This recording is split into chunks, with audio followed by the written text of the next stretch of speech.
Muy buenas noches con todos y todas aquellos que vienen siguiendo nuestro canal de YouTube. Este es su programa A Calzón Quitado con Chino y... Cachito. Muy bien, Cachito, después de algunos días volvemos a grabar juntos. Ahora ya en el mes de noviembre, el tema que nos convoca es la rebelión o la revolución, para ser más precisos, de Túpac Amaru, Sí, José pues, Gabriel Chinito. Condorcanqui. Noviembre es el mes de muchas cosas, entre ellas las más importantes fue el gran movimiento rebelde de Túpac Amaru, que últimamente ha pasado desapercibido en la historia nacional. Nadie lo celebra, nadie lo recuerda, prácticamente se ha mantenido en el olvido a nivel ya estatal, ¿no? Creo que hasta celebran más el Halloween, el Día de la Canción Criolla, que la gesta del gran 4 de noviembre de Condorcanqui. 1780, Cachito. Así es, Fue el famosas levantamiento de batallas. Túpac Amaru en el Cusco. Cacique de Tungazuca. Fue una fecha muy importante a nivel histórico porque marca varios hitos. Según Francisco de Miranda, el gran patriota venezolano, la rebelión de Túpac Amaru marcó para él, fue la luz con la cual él entendió que ya era el momento de iniciar la revolución en la América hispana. También lo fue para el doctor Toribio Rodríguez de Mendoza. Y bueno, también si es que ustedes recuerdan, el gran Faustino Sánchez Carrión. Él es uno de los que también vive esa época y entiende que lo que sucede en la época de José Gabriel Condorcanqui era el grito de libertad, era el punto de inflexión que era necesario para iniciar la independencia de América.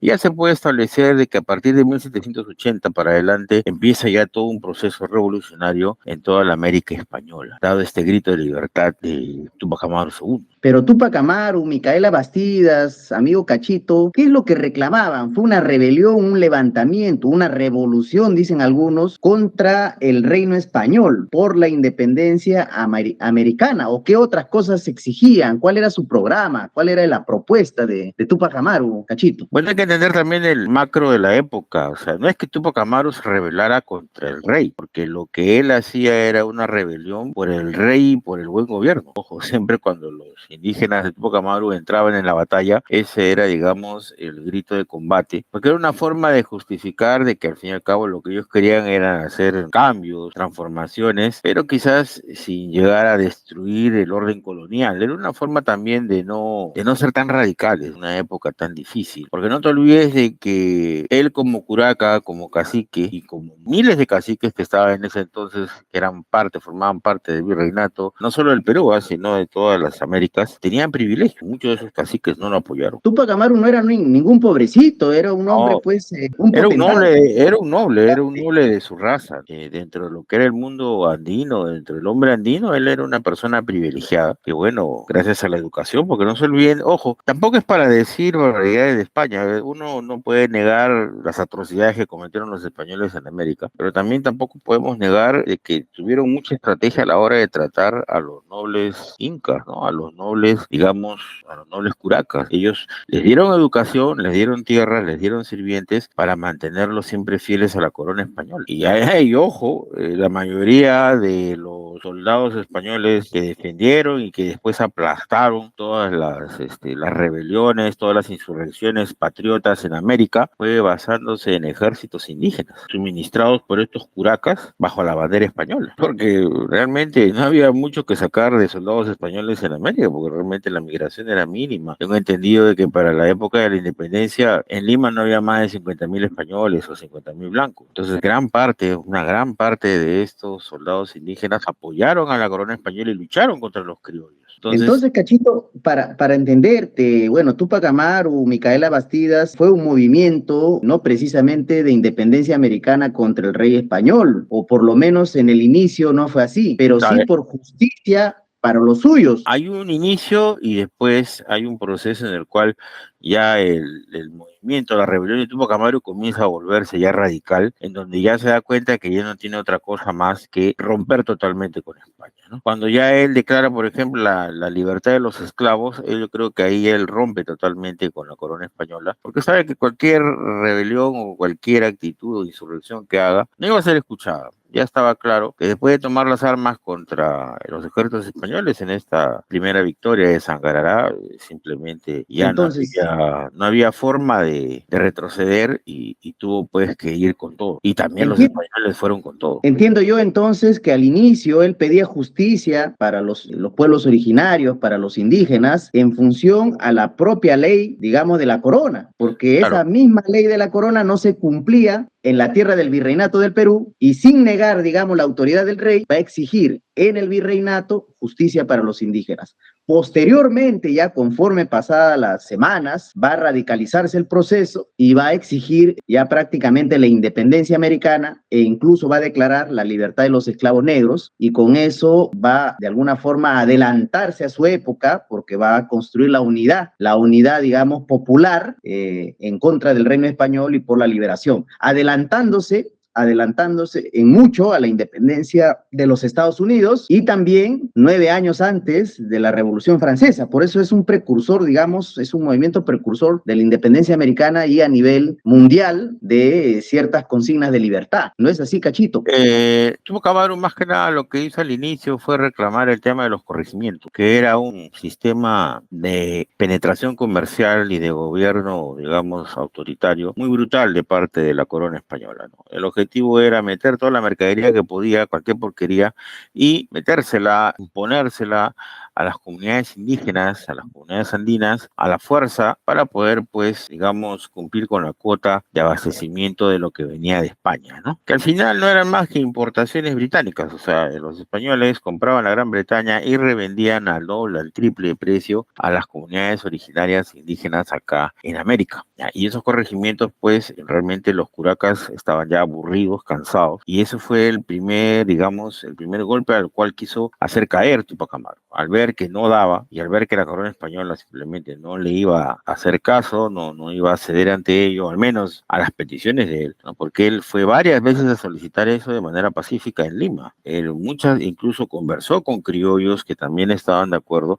que ya planteaban lo que era la formación de las intendencias, que después se aplicará, después de la muerte de Tupac Amaru, el concepto de la intendencia, ¿no? Y ya eliminar los corregimientos para evitar estos tipos de desmanes, estos tipos de rebeliones indígenas que van a venir sucediendo después también de Tupac Amaru. Así es, así. Ahora, una gran tragedia posterior, digamos, al Tupac Amaru, una derrota de repente estratégica fue haber proscrito de luego el quechua, ¿no? Hasta ese momento, entiendo yo, en el virreinato se hablaba el quechua, incluso el castellano era solamente a un nivel de las élites, pero posterior, digamos, a la rebelión, al levantamiento tupamarista, van a proscribir, van a prohibir que se hable el quechua. Eso fue una de las derrotas estratégicas que sufrimos los pueblos originarios, Cachito, entre otras, ¿no? Yo no Seguramente. lo veo tan importante, Chino, porque de 1783 que acaba la rebelión, a 20 años después o 30 años después que empieza la independencia o termina el proceso independentista, en 30 años tú no vas a acabar con un idioma, Chino, ¿no? Fueron medidas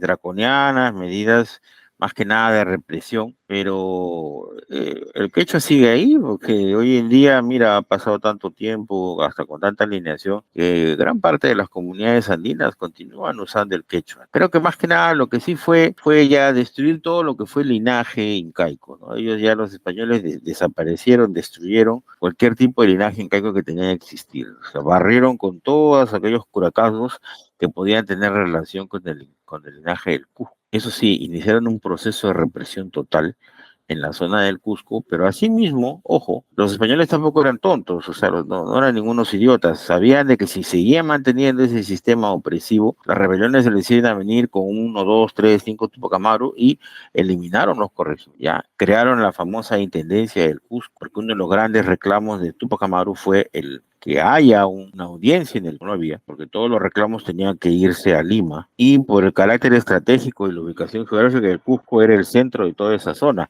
O te ibas a Potosí o te ibas a Lima, lo cual para la gente del Cusco, de ese eje, ¿no? De central del Cusco, Puno, Arequipa, Moquegua, Ayacucho, era un dolor de cabeza trasladarse a Lima, porque era caro, más aún para los comerciantes, ¿no? Entonces, al tener ya una audiencia vendría a ser como una especie de juzgado, un centro de administración colonial, al final se impuso. O sea, muchas de las cosas por las cuales luchó Tupac Amaru se implementaron después de su muerte, pero el precio fue muy alto, porque prácticamente barrieron con la familia de Tupac Amaru, barrieron con niños que no tenían nada que ver en este problema, los hicieron leña, ¿no? Ahí está la historia, pues, de todos los hijos de Tupac Hasta la Amaru. quinta generación Así fueron es, perseguidos, Cachito. que ellos terminaron incluso llegando a Argentina. Hasta Belgrano y San Martín conocieron a los hijos de Tupac Amaru y hasta en algún momento durante la época de la liberación de Argentina quisieron proclamarlos nuevamente incas, ¿no? De las provincias del Río de la Plata, ¿no? Para tratar de ganarse a los indígenas. Pero Ujú. fue terrible, la represión hacia la población fue espantosa, ¿no?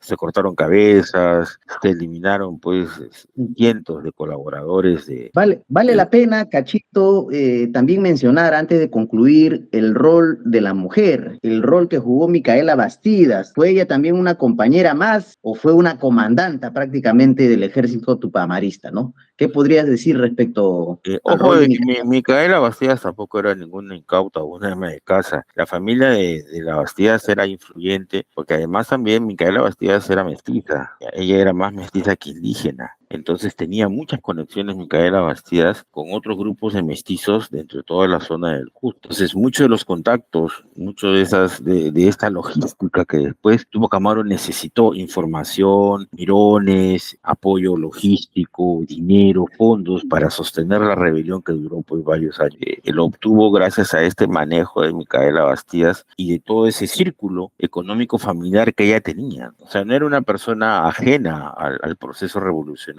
que lideró José Gabriel Condorcanqui, sino que además participaba y ella era el nexo, era el contacto, ¿no? Hacia también los criollos, porque ambos eran personas muy educadas. Uno puede decir que era una persona violenta, Tupac Amaru era una persona muy educada, muy instruida, e incluso conocía varios libros de la Ilustración y en parte por eso gran parte de su sabiduría. Y se contactaron con muchos criollos, muchos mestizos que a la larga los traicionan, Ujú. porque esos mestizos y criollos tenían ya planeado una revuelta, levantarse en armas contra la corona española y no lo hicieron, ¿no? Entonces al final el proceso era pulsear a la corona española hasta dónde podía llegar y si todo fracasaba, tenía que haber un levantamiento en el Cusco que no sucedió, ¿no? Y a la larga, pues, la represión española eliminó a un montón de mestizos y criollos, a muchos criollos los desterró a España o los mandó a Chile, a otros mestizos simplemente los ejecutó y a los indígenas ni hablar, los descuartizaban. Ujú. Bueno, queda como mérito este protagonismo tan importante de la mujer andina en las luchas sociales de esta época del proceso de independencia, que le vemos después en varias oportunidades, no solamente la mujer andina, sino también la misma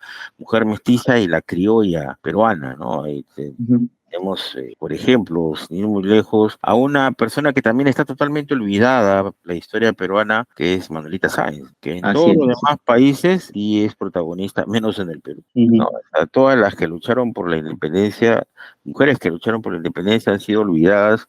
Es un sesgo muy oportunista de parte de la República Criolla, Ujú. olvidar a todas estas luchadoras de esa época.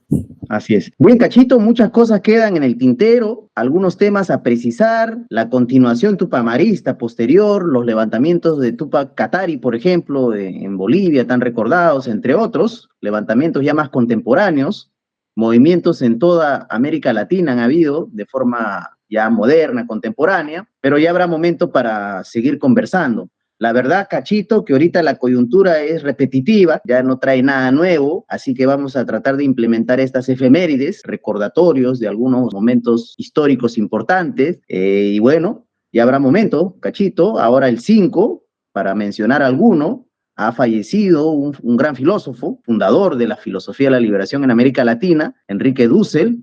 A sus 88 años ha fallecido en México, un maestro realmente bueno, tiene más de 50 libros, está dejando en América Latina libros creativos que vale la pena leer, repasar, y ya habrá momento de conversar sobre su filosofía de la liberación, entre otros puntos que planteó. Y bueno, eso es Cachito, ya el tiempo creo que nos ha ganado. Sí, es una lástima que haya fallecido este gran filósofo Dussel, más aún en una etapa tan oscura en la cual se encuentra América Latina, ¿no? Estamos en medio de una repartija mundial y es algo que también lo menciona Dussel, que estamos frente a una nueva repartija del imperialismo. Esta repartija, bueno, estamos en un punto ya brutal, ¿cierto? Ya inicia el proceso militar, el proceso de guerras en el cual ya las grandes potencias, ya sin ningún descaro, están tomando de las naciones como la nuestra, como el Perú, los recursos, la influencia política por la fuerza, ¿no? Y entonces empiezan también a operar a nivel psicológico, a nivel ya estratégico, y es importante ya que los sudamericanos, los latinoamericanos, empecemos ya a ver, a abrir el abanico que estamos nosotros viviendo y tomar a Dussel, a Mariátegui y a otros estudiosos latinoamericanos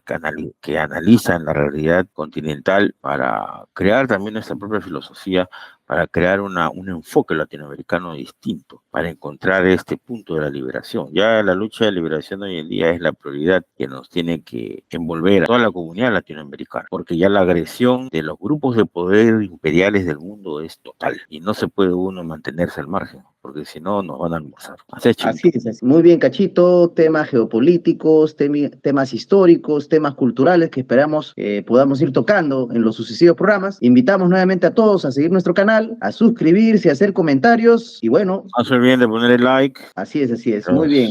Es muy importante para nosotros sus opiniones y también que se suscriban para continuar con este programa y no olvidar siempre a todo el mundo que la verdadera libertad es la verdad, es la información verdadera, Chinito. Así es, Cachito. Nos despedimos. Hasta la próxima. Hasta la próxima a todos. Saludos. Cachito. Nos vemos. Chao.